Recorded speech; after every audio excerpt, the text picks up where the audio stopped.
Semina Verbi, la semence du Verbe dans le cœur des hommes et des femmes d'aujourd'hui. Homélie du 4e dimanche du temps ordinaire, année A, par l'abbé Christophe Larré, prêtre du clergé diocésain de Dapang au Togo. La première lecture est tirée du livre du prophète Sophonie au chapitre 2, verset 3 et le chapitre 3, versets 12 et 13. Le psaume 145 en méditation. La deuxième lecture est de la première épître de Saint Paul aux Corinthiens, au chapitre 1, versets 26 à 31. L'évangile est de Saint Matthieu, au chapitre 5, versets 1 à 12a. Bien-aimés du Seigneur, en ce 4e dimanche du temps ordinaire, Dieu nous montre un aspect fondamental de sa personne, un caractère que nous avons déjà vu dans sa venue dans le monde sous la forme humaine, l'humilité. C'est ce caractère qu'il nous montre en ce jour. On peut donc qualifier ce dimanche de dimanche des pauvres et des petits. Pauvres et petits sont des termes qui désignent les personnes humbles, qui n'ont d'autre recours que le nom du Seigneur, car le vrai peuple de Dieu est un peuple pauvre, comme le souligne si bien le prophète Sophonie dans la première lecture de ce jour. Je cite, « Cherchez le Seigneur, vous tous, les humbles du pays qui faites sa volonté. Israël, je ne laisserai subsister au milieu de toi qu'un peuple petit et pauvre qui aura pour refuge le nom du Seigneur. » Fin de citation.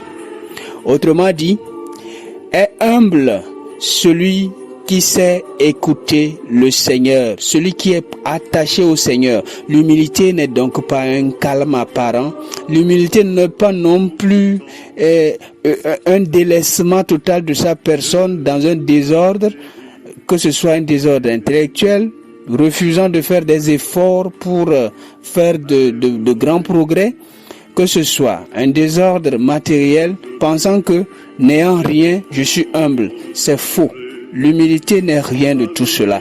L'humilité, c'est un cœur qui est attaché à Dieu. Voilà pourquoi dans la première lecture, le prophète Sophonie rappelle à Israël que c'est le peuple, les personnes qui savent s'attacher à Dieu qui resteront. Parce que c'est eux qui sont les gens humbles. On voit clairement se dessiner la nature de Dieu dans sa volonté, puisque ce qu'il veut reflète ce qu'il est. L'humilité. En effet, le mystère de l'action de Dieu dans le monde se trouve en cette vertu, la vertu de l'humilité, qui est le propre des grandes personnes devant Dieu. C'est ce qui se remarque dans la communauté de Corinthe, remplie de divisions. Ce ne sont pas des divisions internes à la communauté chrétienne que nous avons écoutées le dimanche dernier, mais entre chrétiens et païens. Cette division est liée entre chrétiens et païens. De sous-estimation de petits gens en faveur des grands de ce monde, où Saint Paul rappelle la nature des gens d'humble condition, les gens d'origine modeste, des gens inconsidérés, car ce qu'il y a de fou dans le monde, je cite, voilà ce que Dieu a choisi pour couvrir de confusion les sages. Ce qu'il y a de faible dans le monde, voilà ce que Dieu a choisi pour couvrir de confusion ce qui est fort. Ce qui est d'origine modeste, méprisé dans le monde, ce qui n'est rien, voilà ce que Dieu a choisi pour détruire ce qui est quelque chose, afin que personne ne s'enorgueillisse devant Dieu. Fin de citation. C'est là en fait le point central qui est d'être la part de Dieu. Dans l'évangile, c'est encore plus parlant, plus clair. Voilà Jésus qui voit la foule le suivre et comme sentant leurs besoins immédiats, il gravit la montagne, c'est-à-dire qu'il se met à un endroit où même les courts de taille pourraient le voir. Puis il enseigne les béatitudes. un ensemble de caractéristiques d'un bonheur absolu qui vient non de l'accomplissement d'une quelconque œuvre, mais d'une simple disposition de cœur orientée vers Dieu. Heureux les pauvres de cœur, les doux, ceux qui pleurent, ceux qui ont faim et soif de la justice, les miséricordieux, les cœurs purs, les artisans de paix, ceux qui sont persécutés pour la justice. À ceux-là, une grâce spéciale est accordée, celle d'être le véritable peuple de Dieu. Pourquoi donc Dieu veut que ce qui est simple et pur soit à lui? Rappelons-nous, à la création du monde, toute l'œuvre de Dieu était vraiment simple et revêtue d'une pureté originale, à savoir la manière de créer. Ce fut comme un jeu d'enfant qui ne demande pas une grande réflexion avant d'être fait. Les êtres créés sont différents et même opposés par nature, mais Dieu faisait un simple jeu, une simple parole, et cela vient à l'être. Les éléments utilisés aussi pour la création, rien d'autre que la parole. Puis, le désir de Dieu pour sa créature, vivre pour lui. Ces considérations nous font croire que les béatitudes de Jésus veulent reconstituer une nouvelle création par le don du bonheur à ceux qui gardent la communion avec Dieu. En réalité, Jésus ne se contente pas de le dire, il en est l'exemple. Dans sa vie terrestre, il faisait route avec les pauvres, les affamés, il guérissait les malades, touchait les lépreux qui étaient exclus de la société, essuyait les larmes des gens en ramenant à la vie les morts. Voilà pourquoi il est capable de dire à la foule rassemblée qu'elle est heureuse, qu'elle est une foule heureuse. Heureuse parce qu'elle était constituée de pauvres, de miséricordieux, des doux, des artisans de paix, des affamés, des cœurs purs et de ceux qui sont persécutés pour la justice.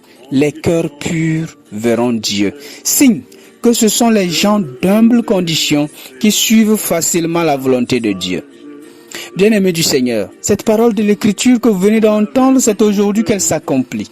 Dans cet appel du prophète Sophonie à chercher le Seigneur, qui, mieux que l'humble, peut chercher le Seigneur? De nos jours, enfermés dans notre suffisance, dans notre égocentrisme, nous pensons souvent n'avoir plus besoin de Dieu. Or, le centre de l'enseignement de Jésus en ce jour vise à chercher Dieu. Ce qui nous amène donc à dégager 2 pistes de réflexion pour notre méditation des textes de ce jour, à savoir la vision de Dieu et les inconvénients liés à cette béatitude dans le monde.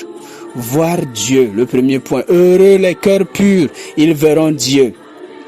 Il s'agit pour chacun de s'amender, de s'analyser et de voir si toute action qui vient de moi vise Dieu.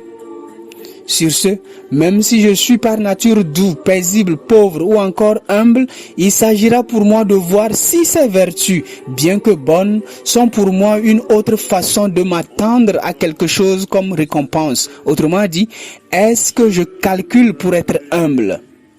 Comme par exemple quelqu'un qui choisirait délibérément une dernière place en s'attendant qu'on vienne lui proposer la première. C'est de l'orgueil voilé. Les béatitudes de Jésus ne s'appliquent qu'à des humbles dont l'intention est de donner toute gloire à Dieu et de le voir. Le deuxième point de notre méditation, les inconvénients liés à la recherche de Dieu.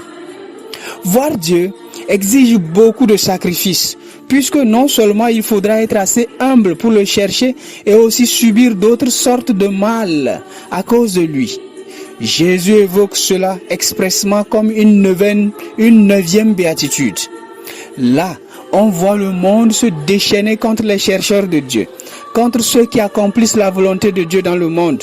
Ce n'est donc pas nouveau quand de nos jours, beaucoup de chrétiens sont persécutés au nom de leur foi, quand les anticléricaux s'insurgent contre les prêtres et contre l'Église. Au temps de Jésus déjà, cela existait. Aussi, peut-il arriver que les chrétiens soient taxés de tous les maux par calomnie, dans les services, dans les maisons habitées par les gens de diverses religions, dans les quartiers, à l'école? Réjouissez-vous, car si votre appartenance au Christ vous a valu de telles intempéries, le Christ combattra pour vous et votre récompense sera grande dans les cieux.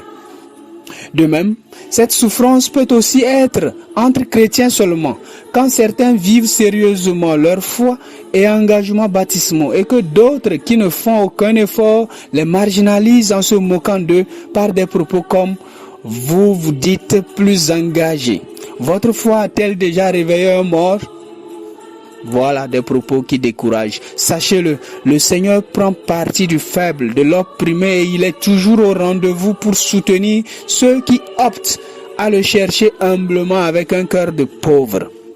Un cœur qui s'attache à lui. C'est pourquoi je nous fais explicitement cette recommandation en reprenant les mots du frère prêcheur Albert Besnard, un frère dominicain, qui avait écrit ceci, je cite: « Ne passez pas une seule journée sans avoir demandé, d'une façon ou d'une autre, dans l'oraison ou en dehors, en de longs moments ou en un moment bref, en vous réveillant ou en vous endormant, la grâce de l'humilité. La vraie, celle que vous pressentez être le voile dont Dieu s'est revêtu à nos yeux. Celle que vous pressentez être le voile dont Dieu s'est revêtu à nos yeux. Soyez heureux d'être cachés, mais ne calculez pas pour vous cacher. Soyez heureux de rayonner, mais ne calculez pas pour briller.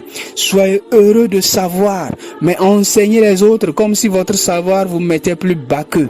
Soyez heureux d'être utile, mais ne vous demandez pas si vous l'êtes, ni jusqu'où vous l'êtes exactement. Soyez heureux d'être appelé par le Seigneur à le servir, mais acceptez d'avance de le servir d'une façon tout autre que celle que vous vous imaginiez. » Fin de citation. Prions. Seigneur Jésus, en formulant tes béatitudes, tu as certainement pensé à nous, qui bien souvent cherchons des grandeurs provisoires, des chemins tortueux, des issues sans but, des troubles sans désir de paix, et qui menons une vie qui se moque de la miséricorde. Daigne, nous t'en prions, nous accorder le désir de la conversion de notre cœur à la lumière des béatitudes. Amen.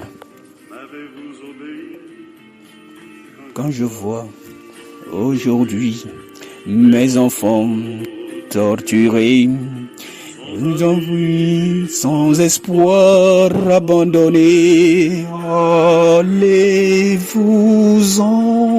sur les places et sur les parvis, allez-vous-en sur les places et cherchez mes amis.